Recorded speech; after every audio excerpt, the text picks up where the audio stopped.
Good morning, dear students. Today we are going to continue our chapter number 8, that is the idioms, from the sentence number 9.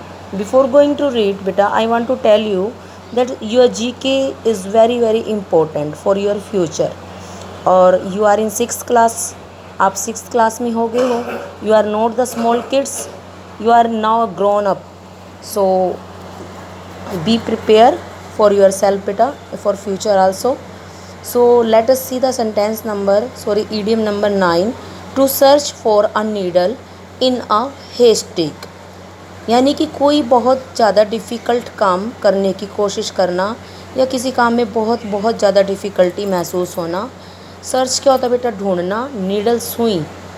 हेस्टेक जो आपके गाय भैंसों का चारा होता है ना, उस कूड़ा, उसको बोलते हैं बेटा. यानी कि वहाँ पर कोई सुई गिर जाए तो वहाँ पर आपको ढूंढने में बहुत दिक्कत होएगी ना. तो उसके लिए कोई डिफ़िकल्ट काम के लिए हम क्या यूज़ करते हैं? To search for a needle in a haystack means very very difficult. इसका आंसर क्या है बेटा? जी है. That is very very difficulty, बहुत ज़्यादा मुश्किल होना. नंबर 10 बेटा, to count one's chickens before they hatch. यानी कि किसी काम को करने से पहले ही सपने देखने लग जाना कि मुझे सक्सेस कितनी मिलेगी, नहीं मिलेगी. फल की आशा करना पहले ही. क्या करना? फल की आशा करना. Answer of this question is H. To be hopeful of one's chances of success.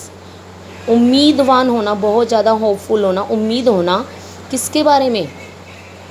सफलता के चांसेस के बारे में. मीन्स मेहनत की नहीं, थोड़ी सी मेहनत करके ज़्यादा उम्मीदें पालना. उसी के लिए क्या यूज़ करते हैं? To count one's chickens before they hatch. Next, to put the cart before the horse. To put the cart before the horse यानी कि हॉर्स के आगे, हॉर्स घोड़े के आगे कार्ट डालना. मीन्स क्या है बेटा इसका? To put things in wrong order. चीज़ों को गलत ऑर्डर में डालना. चीज़ों को क्या करना बेटे? गलत ऑर्डर में डालना. आपको पता है जो कार्ट होता है, छकड़ा होता है, वो घोड़े के पीछे लगाया जाता है, ना कि घोड़े के आगे. तो it means if someone does anything wrong he can say he is putting the cart before the horse. यानी कि वो चीज़ों को क्या कर रहा है बेटा? रॉन्ग ढंग से लगा रहा है, चीज़ों को रॉन्ग मैनर में ले रहा है. नेक्स्ट है हमारा to sweat it out. Sweat क्या होता है बेटा? पसीना. स्वेट क्या होता है? पसीना. यानी कि बहुत ज़्यादा मेहनत करना. To work very hard. कहते हैं मैं तो बहुत ज़्यादा, आई स्वेट इट आउट. कोई भी चीज़ के लिए बिल्कुल पसीना बहा देना, तरबतर हो जाना, और मीन्स बहुत ज़्यादा मेहनत करना. Next one is to take the bull by horns. Horns क्या होते हैं? सींग. सांड को उसके हॉर्न्स के द्वारा लेके जाना, यानी कि बहुत ज़बरदस्त ताकत वाला कोई काम करना बेटा. To meet a difficulty boldly instead of trying to escape. हमारे सामने कभी कोई डिफ़िकल्ट सिचुएशन आती है, मुश्किल सिचुएशन आती है, तो उसका हम बोल्डली सामना करते हैं, फेस करते हैं. मिलते हैं, मीट मैंने मिलना, उसका सामना करना. इंस्टीड मीन्स होता है के बजाय, उससे बचने की बजाय. एस्केप मीन्स से बचकर भागना. तो उसके लिए हम जो इडियम्स यूज़ करते हैं वो क्या है? To take the bull by horns. जो कमज़ोर इंसान होगा वो बुल को देखकर भाग जाएगा, और जो ताकतवर है, जिसमें बुरी परिस्थितियों से सामना करने की हिम्मत है, वो बिल्कुल आगे आएगा, उसके सामने, ना कि उसकी बैक में होगा. सो we can say he always ready to take the bull by horns. Next one is to blow one's on trumpet. Trumpet होता है बेटा नगाड़ा. ब्लो मैंने बजाना. खुद की ही तारीफ़ करते रहना, खुद की ही बातों को आगे रखना. तो उसके लिए हम क्या यूज़ करते हैं? To blow one's on trumpet.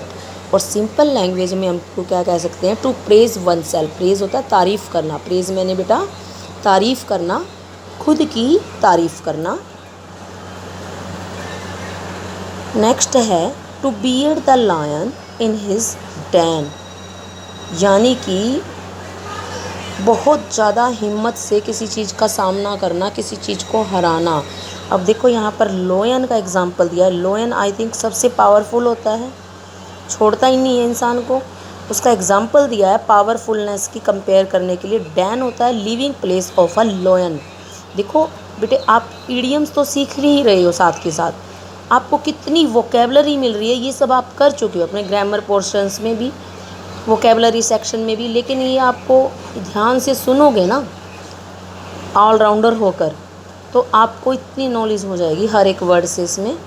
To bear the lion in his den, यानी कि लॉयन की तरह, लॉयन जैसे ताकतवर होता है और सब कुछ सामना करता है, तो उसके लिए क्या वर्ड है? To defy somebody and his own stronghold. Defy क्या होता है? हराना, किसी को हराना, समबडी किसी को भी हराना अपनी ही ताकत से बेटा। तो ये जो हमने ईडियम्स रीड किए हैं बेटा, यदि आप इनको परफेक्टली यूज़ करो ना समझदारी से, तो ये आपकी लैंग्वेज को एनरिच करते हैं और आपको कहीं ना कहीं जी के पॉइंट ऑफ व्यू से, इंग्लिश पॉइंट ऑफ व्यू से आपको बहुत ज़्यादा बेनिफिट्स है। तो आप इसको वेडनेसडे में आपका वर्क रहेगा बेटा। You will learn all these 16, these are from 1 to 15 on Wednesday class बेटा, in Wednesday class. Thank you, have a nice day.